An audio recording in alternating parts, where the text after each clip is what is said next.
बड़ी खबर आगरा से है। महिला सुरक्षा से जुड़ी बड़ी खबर। आगरा में छात्रा का दिन दहाड़े अपहरण का मामला है। छात्रा को दो बदमाशों ने स्कूल से अगवा कर लिया। बदमाश ने छात्रा के साथ जा रहे शख्स को घायल किया। पुलिस बदमाशों की तलाश में जुटी हुई है। इस वक्त की बड़ी खबर आपको दे रहे हैं। महिला सुरक्षा से जुड़ी ये आगरा से बड़ी खबर। बदमाशों ने छात्रा को छोड़ने का जिस शख्स के साथ वो जा रही थी छात्रा, उसको भी जख्मी कर दिया गया। आगरा से ये बड़ी खबर आपको दे रहे हैं। महिला सुरक्षा से जुड़ी बड़ी खबर। आगरा में दिन दहाड़े छात्रा का अपहरण हुआ है और बताया जा रहा है कि जो छात्रा के साथ शख्स जा रहा था उसके साथ भी मारपीट की गई है। देखिए, अब पुलिस की नींद उड़ी हुई है। पुलिस लगातार इस मामले की तलाश कर रही है। मामले में एक एक जानकारी जुटाई जा रही है। नितिन इस वक्त हमारे साथ जुड़ चुके हैं। नितिन, क्या ये पूरा मामला है और इस वक्त इस पर ताजा अपडेट क्या है?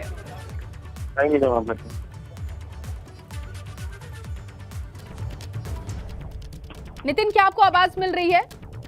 देखिए, आवाज मिल रही है। डॉक्टर वीएस रॉय स्कूल का ये मामला है। सुबह का ये मामला है जब जो छात्रा है 11वीं की पढ़ने वाली 11th क्लास की छात्रा है, जब पहुंची है तो ऐसे परिवारी जनों का आरोप है ताऊ उनको जो छात्रा के छोड़ने आए थे कि दो युवकों ने उसकी जो उनकी बेटी है, जो भतीजी है, उसको अगवा कर लिया और ऐसे में उसको उनको धक्का मारा जिससे वो भी लहूलुहान हो गए। तो सीधा उन्होंने आरोप लगाया है कि दो युवकों ने, दो बदमाशों ने उनकी बेटी को अगवा करके वो ले गए हैं। हालांकि पुलिस इस पूरे मामले में छानबीन कर रही है। लगातार पुलिस की कई सारी टीमें उस युवती का सुरागशी उसका पता लगाने में जुटी हुई है। पुलिस का ये कहना है कि ये ऐसी कोई घटना नहीं है, ये एक दूसरे को पहले से हैं, लेकिन जो परिवारीजनों के आरोप हैं वो गंभीर हैं, क्योंकि ताऊ जो युवती का है, जो 11th की छात्रा है, उसका ताऊ खुद छोड़ने स्कूल आया हुआ है। तो और जिसमें ये भी कहा है कि जब उसको बच्ची को वो छीन के ले जा रहा था, बाइक पर लेकर जा रहे थे दोनों दबंग युवक बदमाश, तो वो उसको उसमें वो लहूलुहान भी हो गया है, उसकी चोट भी आई है ताऊ के। तो पुलिस इस पूरे मामले में सीसीटीवी फुटेज खंगाल रही है। कई सारी टीमों को लगा दिया गया है और सीसीटीवी के और कौन कौन किस किस के टच में है, सीडीआर खंगाली जा रही है। लेकिन सवाल यही उठता है कि सुबह अर्ली मॉर्निंग जब छात्र छात्राएं कॉलेज जाते हैं, पेरेंट्स उनको छोड़ने जाते हैं और ऐसे में किसी कॉलेज के बाहर इस तरह की जो घटना हो रही है, तो इस तरह से ये एक बहुत ही सनसनीखेज मामला है। लेकिन पुलिस अलर्ट है, एक्टिव है, कई सारी टीमें इस पर लगी हुई है। एसपी सिटी विकास कुमार इस मामले पर लगे हुए हैं। लेकिन सवाल यही है कि अगर परिवारीजनों के आरोप हैं, अगवा करके ले गए हैं और ताऊ को जिस तरह से घायल लहूलुहान करने की जो बात कही जा रही है, तो इन आरोपों को बहुत गंभीरता से लिए जाने की जरूरत है और युक्ति का जल्द से जल्द पता लगाने की जरूरत है। बहुत शुक्रिया नितिन आपका तमाम जानकारी के लिए। तो देखिए, दो बदमाशों ने छात्रा को स्कूल से अगवा कर लिया। दरअसल बताया ये जा रहा है कि जो छात्रा थी उसके ताऊ से छोड़ने के लिए स्कूल जा रहे थे। 11वीं क्लास की ये छात्रा है और एसपी सिटी विकास जी इस वक्त हमारे साथ जुड़ चुके हैं। विकास जी, इस मामले पर आपका रिएक्शन क्या है? महिला सुरक्षा से जुड़ा ये मामला है। परिवारजन का ये कहना है कि अगवा किया गया है बच्ची का।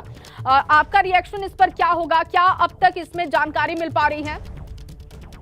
पूरे मामले की छानबीन भी की जा रही है। अभी तक जो वहाँ मौके पर उपस्थित लोगों द्वारा बताया गया है कि वहाँ पे जब मोटरसाइकिल गिरी, उसके बाद वो बच्ची जो थी वो मोटरसाइकिल में बैठ के गई साथ में जी। तो अभी हम लोग पूरे ये तथ्य जो प्रत्यक्षदर्शियों द्वारा बताया जा रहा है, लेकिन इस तथ्य के आलोक में और जो परिवार बता रहा है, दोनों तथ्यों की जांच की जा रही है और जो फाइनली निकल के सामने आएगा उससे आपको अवगत कराया जाएगा जी। और कितने देर पहले का ये पूरा मामला है विकास जी? ये 9:30 बजे की लगभग की बात है, 9:30 के आसपास की ये बात है।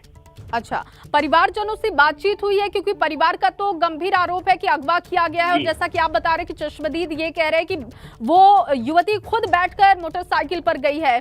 तो क्या अब तक परिवारजनों से पूछताछ हुई है? इस मामले की जांच चल रही है। अभी ये कहना सही नहीं होगा कि कौन सही है कौन गलत है। अभी पुलिस जाँच कर रही है और हम लोग अभी सीसीटीवी फुटेज वगैरह देख रहे हैं। उसमें जो सामने आएगा उससे आप लोग अवगत कराया जाएगा। दो तरह के वर्जन यहाँ सामने आ रहे हैं और अभी जांच चल रही है। बहुत शुक्रिया आपका अपना समय देने के लिए, एबीपी गंगा से बातचीत करने के लिए। तो देखिए, इस पूरे मामले में अब दो पहलू निकलकर सामने आ रहे हैं। जैसा कि एसपी सिटी भी बता रहे थे कि चश्मदीद जो वहां पर थे उनका कहना है कि वो युवती खुद मोटरसाइकिल पर बैठ के गई है, जबकि परिवारजन का ये कहना है कि उनकी बच्ची को अगवा किया गया है। और एसपी सिटी उसका कहना है कि इस मामले में कुछ भी बोलना बहुत जल्दबाजी होगी अभी, क्योंकि इस पूरे मामले को अब खंगालना होगा। दो पहलू हैं, अब इन दोनों ही पहलुओं पर जांच होगी। लगातार हम पूछताछ कर रहे हैं परिवारजनों से, इस पूरे कनेक्शन को हम खंगालने की कोशिश कर रहे हैं। जो भी अपडेट होगा आपको आगे बताया जाएगा। लेकिन देखिए, महिला सुरक्षा से जुड़ा ये बड़ा मुद्दा, बड़ा मामला सामने आया है आगरा से। और अब बड़ी खबर कुशीनगर से है, जहां नाव से नदी पार कर रहे 10 लोग डूब गए। ये बड़ी खबर आ रही है। नारायणी नदी में नाव डूबने से हादसा हुआ है, 7 लोगों को बचा लिया गया है। 3 लोगों का अब तक कुछ भी पता नहीं है। बड़ी खबर इस वक्त कुशीनगर से आपको दे रहे हैं। नाव से नदी पार कर रहे थे ये 10 लोग, जिनमें से 7 लोगों को तो बचा लिया गया, 3 लोगों का अब तक कुछ भी पता नहीं चल पा रहा है। खज्जा थाना क्षेत्र के सालिकपुर चौकी के पास की ये घटना है। अखिलेश इस वक्त मेरे सहयोगी जुड़ चुके हैं फोन लाइन पर। अखिलेश, क्या इस वक्त ताजा अपडेट है खबर पर? जी, पूरा मामला करीब 1 घंटे पहले का है, जब ये लोग गेहूं की कटाई करने जो नदी का जो रेता क्षेत्र है वहां पे नदी के उस पार भी जो कुशीनगर की सीमा है उसमें ये लोग खेती करते हैं। गांव के गरीब मजदूर हैं, वो लोग खेती करने गेहूं काटने के लिए जा रहे थे, तब तक अचानक नाव पलट गई, जिसमें 10 लोग डूब गए। 7 लोगों को गाँव वालों की मदद से बचाया जा चुका है। 3 लोग लापता हैं, जिसमें एक महिला का शव अभी कुछ देर पहले बरामद हुआ है। और मौके पे आला अधिकारी डीएम एसपी भी मौके पहुंच रहे हैं। कहीं ना कहीं ये बड़ी लापरवाही है, प्रशासनिक अमले की भी लापरवाही है और लोगों की भी लापरवाही है कि जब छोटी डेंगी थी, छोटी नाव थी, वैसे कंडीशन में छोटी नाव पे जरूर से सवार हो जाएंगे तो ये बड़ा हादसा का कारण बन सकता है। चलिए, बहुत शुक्रिया आपका तमाम जानकारी के लिए अखिलेश। तो नाव से नदी पार कर रहे थे ये सभी लोग और ये छोटी डेंगी थी, जैसा कि आप तस्वीर में देख भी रहे हैं। नारायणी नदी में नाव डूबने से ये हादसा हुआ है। 3 लोगों का अब तक कुछ भी पता नहीं चल पाया है, जबकि 7 लोगों को बचा लिया गया है। बताया जा रहा है कि लापरवाही हुई है, जिसकी वजह से ये बड़ा हादसा हुआ।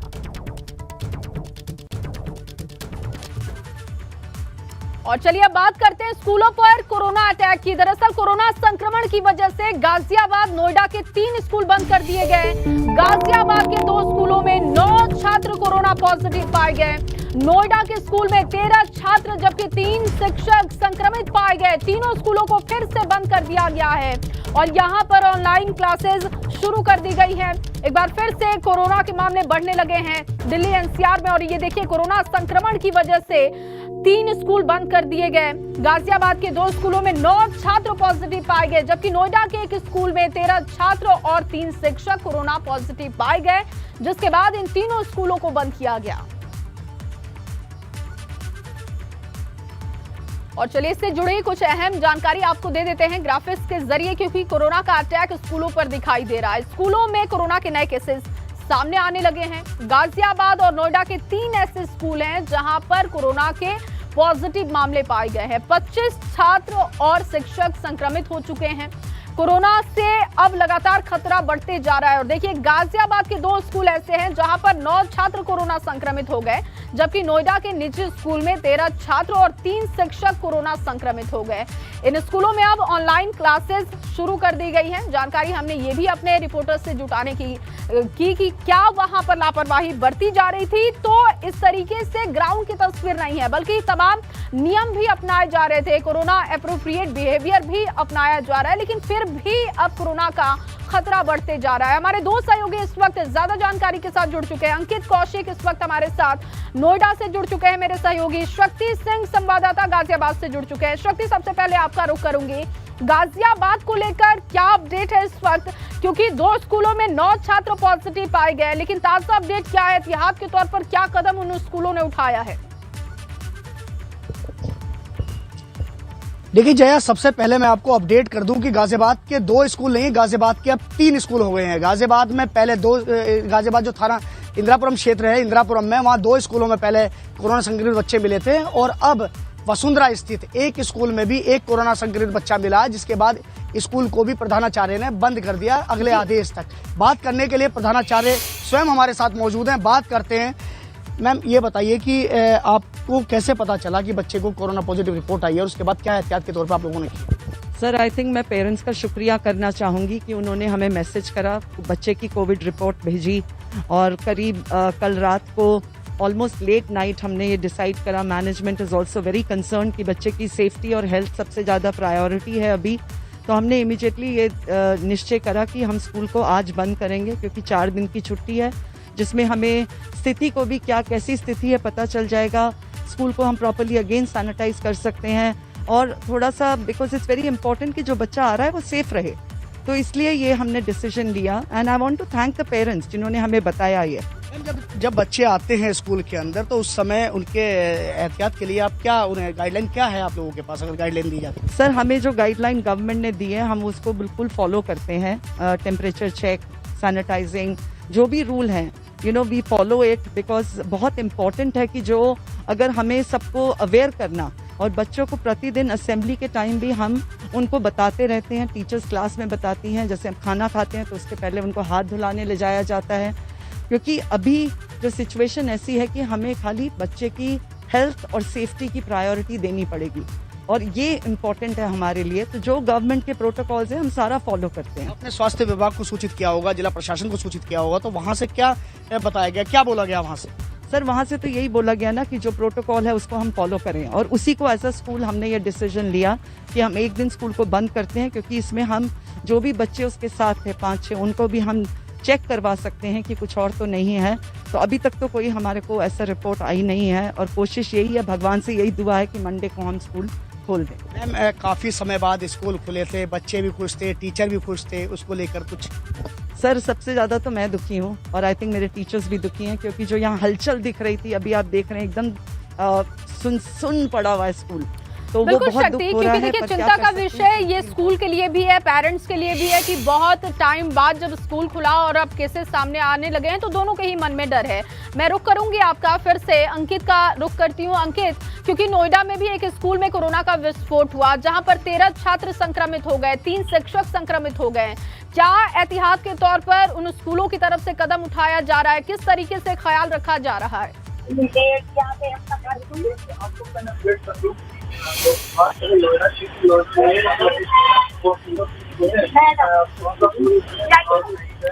है अंकित आपकी आवाज नहीं आ रही है, मैं आपका रुख करूंगी फिर से। शक्ति, क्योंकि आप बात भी कर रहे थे, तो अगर आपके साथ जयपुरिया स्कूल के प्रिंसिपल हैं तो आप उनसे बात कीजिए कि क्या मंडे को, जिस तरीके से वो कह रही कि मंडे को स्कूल खोल दिया जाएगा, तो आगे क्या इसमें और कुछ शेड्यूल में बदलाव किया जाएगा? क्या अल्टरनेटिव डे पे स्कूल खोलने की बात है, या फिर किस तरीके से बच्चों को सुरक्षित किया जाए भविष्य में, इसके लिए क्या कदम अब स्कूल उठाएंगे? बिल्कुल, बात करते हैं एक बार फिर जो प्रिंसिपल हैं उनसे बात करते हैं। मैम, जैसा कि आपका कहना है कि हो सकता है कि मंडे को स्कूल खोल दिया जाएगा, तो उसके बाद कुछ शेड्यूल में बदलाव किया जाएगा, एहतियात के तौर पर कुछ और कदम उठाए जाएंगे, क्या है? सर, अभी हमारी प्लानिंग चल रही है, अभी हम सोच रहे हैं, क्योंकि कोविड की सिचुएशन में क्या है, हर दिन स्थिति बदलती है, तो आज हम कुछ प्लान करेंगे। एंड मैं इसके माध्यम से अपने टीचर्स को बहुत शुक्रिया अदा करना चाहती हूँ, क्योंकि ओवरनाइट हमने ऑनलाइन क्लासेस में, जिससे बच्चे सफ़र ना करें, तो आई थिंक वो बहुत बड़ा एक टीचर्स का योगदान है इस स्थिति को संभालने का। पर अभी जो भी डिसीजन है, आई थिंक हम फ्राइडे सैटरडे तक ही लेंगे, बिकॉज अभी हम कुछ प्लान करें और कल कुछ स्थिति बदल जाए, तो अभी तो यही है कि हम ऑब्जर्व कर रहे हैं, हम असेस कर रहे हैं सिचुएशन को, और उसके अकॉर्डिंग हम प्लानिंग करके पेरेंट्स को एक सवाल यह है कि काफी समय बाद स्कूल खुले, और उसके बाद गाजियाबाद के, जैसे कि आपका तीसरा स्कूल ऐसा, गाजियाबाद में पहले 2 स्कूलों में बच्चों की रिपोर्ट कोरोना पॉजिटिव आई, फिर आपके स्कूल में आई, नोएडा में भी अगर नोएडा की बात की जाए तो छात्रों के सहित जो अध्यापक हैं, टीचर हैं, उनके वो भी संक्रमित हुए। कहीं ना कहीं एक दहशत का माहौल तो नहीं है? उस दहशत के माहौल को दूर करने के लिए आप लोग कुछ बच्चों के लिए क्या मतलब कोई गाइडलाइन जारी कर रहे हैं, या कुछ उन्हें बता रहे हैं सोशल मीडिया के जरिए, या ऑनलाइन अगर क्लासेस जब आप कर रहे हैं? सर, दहशत का माहौल तो नहीं है, क्योंकि आई थिंक अब 2 साल के बाद सब बहुत उत्सुक हैं कि चीज़ें नॉर्मल आ जाएं, और सब इस चीज़ के साथ जीना सीख गए हैं। और आगे का भी मेरा यही है कि हम बच्चों को यही बता रहे हैं कि ये चैलेंज जो है इसके साथ हमें जीना है, बट हमारे लिए इम्पोर्टेंट है कि हम सेफ्टी प्रोटोकॉल फॉलो करें, डिस्टेंस मेंटेन करें, मास्क पहने, हैंड सैनिटाइज करें। आई थिंक अगर हम ये रूल्स फॉलो करेंगे तो हम इसको भी will be able to overcome. बहुत अच्छी बिल्कुल, कोरोना अप्रोप्रिएट बिहेवियर को हमें बिल्कुल अपनाना होगा, तभी हम इससे बच सकते हैं। मैं आती हूँ आपके पास, डॉक्टर अमरिंदर सिंह, एम्स के डॉक्टर हमारे साथ जुड़ चुके हैं। डॉक्टर अमरिंदर, बहुत स्वागत है आपका एबीपी गंगा पर।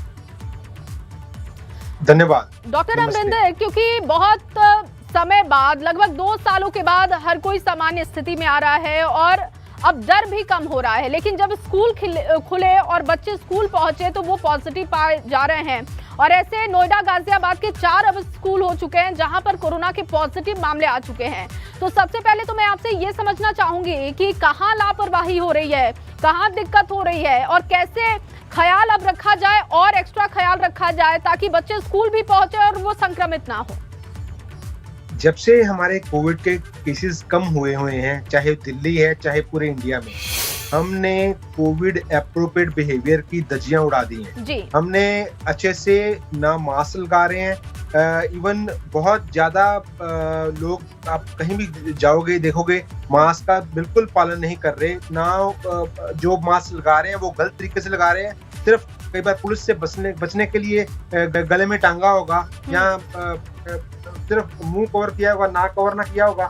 तो ये इस तरह के ये चीजें, Covid appropriate behaviour is must. सबसे पहले मास्क, दूसरे नंबर पे सामाजिक दूरी, सोशल डिस्टेंसिंग अभी भी बहुत है जरूरी, 2 गज की दूरी अभी भी बहुत है जरूरी। और तीसरे नंबर पे अभी भी आप हर आधे घंटे में 20 सेकंड तक अपने हाथ अच्छे से साफ करने पड़ेंगे, क्योंकि जो डेल्टा क्रोम है जो 4th वेव का कारण बन सकता है। नेक्स्ट मंथ में प्रेडिक्शन है इंडिया में आने की, क्योंकि अभी चाइना में लॉकडाउन लगा हुआ है। आप इटली, फ्रांस, यूके देखो, मोर्टेलिटी नहीं है, डेथ नहीं है, but mobility means hospital stay जो है वो अभी भी जारी है। सब लोग उधर चाहे डेथ्स नहीं हो रही पर मोबिलिटी अभी भी बनी हुई है। कोई भी देश आप पकड़ लो, फ्रांस पकड़ लो, यूरोप पूरा देख लो, जर्मनी देख लो, इटली देख लो, यूके देख लो, और चाइना में तो 2 साल बाद अभी उन्होंने लॉकडाउन लगा दिया है। तो स्थिति इतनी अभी गंभीर बन सकती है अगर हमने कोविड एप्रोप्रिएट बिहेवियर का पालन नहीं किया। बिल्कुल डॉक्टर साहब, लेकिन सवाल इस बात का भी है कि बड़ों की लापरवाही इतनी ज्यादा सामने आ रही है कि बच्चों से तो उम्मीद फिर बहुत ही बेमानी होगा। हालांकि फिर भी अच्छी बात यह है कि भारत में बच्चों में संक्रमण ये इतना ज्यादा तीसरी लहर तक भी नहीं फैला, लेकिन फिर भी बच्चों को कैसे एक्स्ट्रा प्रोटेक्ट किया जाए, इस पर आपकी क्या राय होगी, ताकि अभिभावक जो मन बना चुके थे 2 साल के बाद कि अब वो अपने बच्चों को रेगुलर स्कूल भेजेंगे, वो प्रिकॉशंस ले पाए और अपने बच्चों को बिना डर से स्कूल पहुंचाए।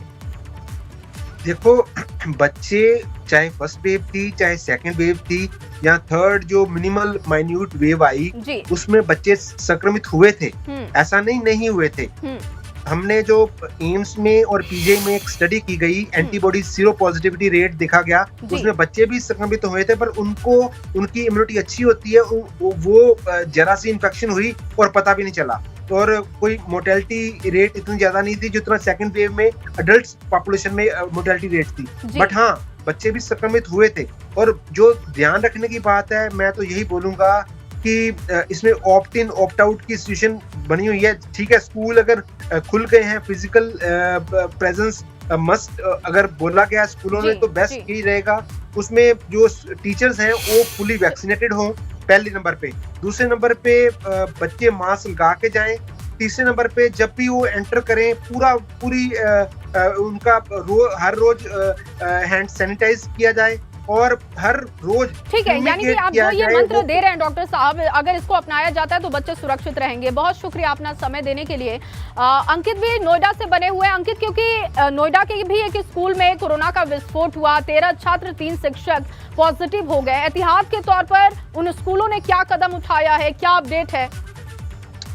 जी देखिए, आपको बता दूं कि नोएडा की बात करें, नोएडा में आपसे पहले जो खैतान पब्लिक स्कूल है उसके अंदर जो कोरोना विस्फोट हुआ था, जिसमें 13 जो बच्चे कोरोना पॉजिटिव आए थे, वहीं 3 टीचर भी आए थे। इसके बाद जो कह सकते हैं नोएडा में कहीं न कहीं जो कोरोना है स्कूलों पर हावी होने लगा है। अब जो इससे बकायदा 4 अंकित, क्या इस मुद्दे को लेकर सीएमओ से बात हुई है आपकी? क्या सीएमओ से बात हुई? जी, इस वक्त देखिए, बता दें, हम मुख्य चिकित्सा अधिकारी के कार्यालय पे खड़े हैं और हम जो है उनके से बात करने के लिए अभी हम चलते हैं, क्योंकि आपको बता दें जिस तरीके से कोरोना में एक बार फिर से नोएडा में विस्फोट होने लगा है। आप आपको बता दें कि खाली बात करी जाए खैतान पब्लिक स्कूल ही नहीं, उसके बाद चाहे डीपीएस स्कूल रहा हो, चाहे श्री राम स्कूल रहा हो, इन सब में भी कहीं ना कहीं कोरोना संक्रमण के जो मामले हैं सामने आने लगे हैं, जो कि कहीं ना कहीं कहा जा सकता है कि आने वाले समय में जो वायरस है वह धीरे धीरे शहर में फैलने लगा है। तो उसी के चलते स्वास्थ्य विभाग कितना एक्टिव है और स्वास्थ्य विभाग किस तरीके से काम कर रहा है, क्या उसकी प्लानिंग है, उसी के चलते इस वक्त हम जो सीएमओ कार्यालय हम जा रहे हैं। आप तस्वीरों में देख सकते हैं यहाँ जो यहाँ पर जो फरियादी हैं बैठे हुए हैं, कुछ सीएमओ से मिलने के लिए बैठे हुए हैं, तो कुछ अलग डिपार्टमेंट से मिलने के लिए बैठे हुए हैं, क्योंकि जिस तरीके से फिर दोबारा से कोरोना एक बार जो है पैर पसारने लगा है, उसी के चलते जो यहाँ पर फरियादों के जमवाड़ा लगने लगा। आपको बता दें हम इस वक्त पहुंच गए हैं, यह सीएमओ साहब हैं सुनील कुमार शर्मा, उनके मुख्यालय पहुंच गए, उनके अंदर जाने। ठीक है अंकित, जल्दी से बात कीजिएगा। बैठे हुए हैं जी देखिए, आपको बता दें काफी फरियाद बैठे हुए हैं जो बाकायदा कुर्सी बैठे हुए और बात कर रहे हैं लगातार लोगों से, तो उनसे हम बात करने की कोशिश करते हैं। सर एक बार आपसे जानना चाहिए, अभी 33 आएगा अच्छा जी सर। तो सर किस तरह से तैयारी है स्वास्थ्य विभाग की, और किस स्कूल में कितने पेशेंट कितने बच्चे सामने आ चुके हैं अभी तक? देखिए स्कूल में केवल खैतान स्कूल से हमारे पास 13 बच्चे रिपोर्ट हुए थे और 3 टीचर हुए थे, बाकी किसी स्कूल से रिपोर्ट नहीं हुआ है। ये हमारे 33 केसेस जो है ये डिफरेंट लैब से रिपोर्ट हुए हैं जो पोर्टल पे छोड़े हुए हैं। सर बात करें कि टोटल ओवरऑल गौतम बुद्ध नगर में कितने केस जो है अभी तक एक्टिव केस हैं? एक्टिव केसेस की फिगर तो अभी let me check first only then I will reply. Ankit साथ ही ये भी सवाल कर लीजिएगा कि जब अब कोविड के मामले स्कूलों से सामने आने लगे हैं, तो क्या इसके स्वास्थ्य विभाग की तरफ से कोई ऐसी गाइडलाइन मिली है कि क्या नियमों में बदलाव किया जाए स्कूलों के लिए? कोई अभी तक ऐसी सूचना हो? सर जी वो लगातार अभी देखिए वो आंकड़े को लेकर अभी बता रहे हैं और 90 केसेस। सर जिस तरीके से दोबारा कोविड के मामले सामने आने लगे हैं, पहले बात करें कल 20 थे, आज 33 हैं, तो उस तरीके से स्वास्थ्य विभाग द्वारा क्या तैयारी करी गई है और क्या कोई ऐसी आपके द्वारा गाइडलाइन या कोई ऐसे प्रोटोकॉल फॉलो करने के लिए आपके यहाँ पे बताया गया है? नहीं देखिए प्रोटोकॉल हमारे पुराने ही है, गाइडलाइन भी हमारी पुरानी है, बस हम लोग ये करेंगे जितने केसेस अब 2-3 दिन में निकले हैं, जितने हमारे एंटीजन पॉजिटिव केस है, क्योंकि अगर लोग बाहर से किट खरीदते हैं और अपने आप भी टेस्ट कर लेते हैं, उन सबको पहले तो हम आरटीपीसीआर से कंफर्म करेंगे। उसके बाद जो 30 से कम जिनका सीटी स्कोर होगा उसकी हम जीनोम सीक्वेंस के लिए भेजेंगे लखनऊ। इसी के आधार पे हमारा निश्चय होगा कि ये किस तरह का वेरिएंट है, मतलब ये ओमिक्रॉन है, ये एक्ससी वगैरह है, जो भी है ये उसी होगा। बाकी हमें सबको होम आइसोलेशन किट देनी है, पेशेंट को सेपरेट करना है। अच्छी बात इसमें यह है कि किसी का भी ऑक्सीजन सैचुरेशन डाउन नहीं है, सब यूजुअली है सिम्प्टोमेटिक अपने घर पे आराम।